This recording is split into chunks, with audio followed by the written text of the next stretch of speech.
দেখেন ভাই, আপনার ফেসবুক আইডি যদি অন্য কেউ চালায় এবং সে যদি আপনার আইডিটি ব্যবহার করে অনৈতিক কোনো কাজকাম করে ফেলে, তাহলে কিন্তু তার সম্পূর্ণ দায়ভার আপনার উপর চলে আসবে। আর বর্তমান দেশের যা পরিস্থিতি, এই সময় কিন্তু আমরা দেখতে পাচ্ছি বিভিন্ন ধরনের অ্যাকাউন্ট থেকে নানা ধরনের প্রোপাগান্ডা ছড়ানো হচ্ছে।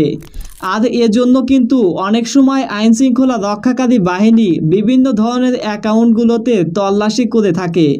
সুতরাং এমন সময় যদি আপনার অ্যাকাউন্টে কোনো অনৈতিক কার্যকলাপ দেখা যায়, তাহলে কিন্তু আপনি অনেক বড় একটা বিপদে পড়তে পারেন।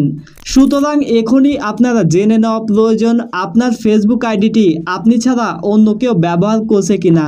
এটি দেখা খুব সহজ, আমি দেখিয়ে দিচ্ছি। ততক্ষণে ভিডিওতে একটা লাইক দিন। সাবস্ক্রাইব করার কথা না হয় একটু পরেই বলছি। প্রথমেই আপনার ফোন থেকে ফেসবুক অ্যাপসটা ওপেন করবেন। এখান থেকে 3 লাইন অপশনে টাচ করবেন। সেটিংস আইকন দেখতে পারবেন, এখানে টাচ করবেন। এবার এখান থেকে see more in account centre এই অপশনে টাচ করবেন। দেন একটু নিচের দিকে চলে আসলে পাসওয়ার্ড অ্যান্ড সিকিউরিটি একটা অপশন দেখতে পারবেন, এখানে টাচ করবেন। এখান থেকে where you are log in এই অপশনে চলে আসবেন। অ্যাকাউন্টটি সিলেক্ট করে দিলেই আপনারা দেখতে পারবেন আপনার এই আইডিটি কোন কোন ডিভাইসে লগ ইন করা রয়েছে। এখানে যদি এমন কোনো ডিভাইসের নাম দেখতে পান যেটা আপনার অপরিচিত, তাহলে বুঝতে হবে আপনার আইডিটি অন্য কোনো ডিভাইসে লগ ইন করা রয়েছে। সুতরাং এখান থেকে তখন আপনারা সাইন আউট করে দিতে পারবেন বা লগ আউট করে দিতে পারবেন। সাথে সাথে আপনাকে কিন্তু আপনার অ্যাকাউন্টের পাসওয়ার্ডও পরিবর্তন করতে হবে। এরপরে আপনাদেরকে আরও একটা জিনিস দেখিয়ে দিচ্ছি। এখান থেকে ব্যাক চলে আসবেন এবং লগ ইন অ্যালার্ট এই অপশনে চলে আসবেন। এখান থেকে জাস্ট এই অপশনটা অন করে দিবেন।